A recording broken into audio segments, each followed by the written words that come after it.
Welcome to new TV Telugu. AP CM TDP అధినేత Chandrababu Naidu, deputy CM Janasena అధినేత పవన్ కళ్యాణ్, మంత్రి నారా లోకేష్లపై అనుచిత వ్యాఖ్యలు చేసిన కేసులో అరెస్టైన సినీ నటుడు వైసీపీ నేత పోసాని కృష్ణమురళిని పోలీసులు గుంటూరులోని జడ్జి ఎదుట హాజరుపరిచారు. ఈ క్రమంలో జడ్జి ముందు పోసాని బోరున విలిపించారు. 2 రోజుల్లో తనకు బెయిల్ రాకుంటే ఆత్మహత్య శరణ్యమని న్యాయమూర్తి ఎదుట వాపోయారు. ఇరువైపులా వాదనలు విన్న జడ్జి పోసానికి 14 రోజుల రిమాండ్ విధిస్తూ ఆదేశాలు జారీ చేశారు.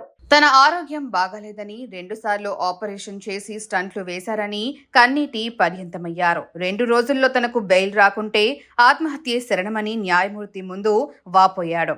ఇరువైపులా వాదనలు విన్న జడ్జి పోసానికి 14 రోజుల రిమాండ్ విధిస్తూ ఆదేశాలు జారీ చేశారు. దీంతో పోసానిని గుంటూరు జిల్లా జైలుకు తరలించారు పోలీసులు. కాగా సిఐడి దాఖలు చేసిన పీటీ వారెంట్ ను కొట్టివేయాలని పోసాని దాఖలు చేసిన లంచ్ మోషన్ పిటిషన్ ను హైకోర్టు కొట్టివేసింది. మరోవైపు కర్నూలు జిల్లా ఆదోనిలో నమోదైన కేసులో పోసానికి మంగళవారం మొదటి అదనపు జూనియర్ జడ్జి కోర్టు బెయిల్ మంజూరు చేసింది.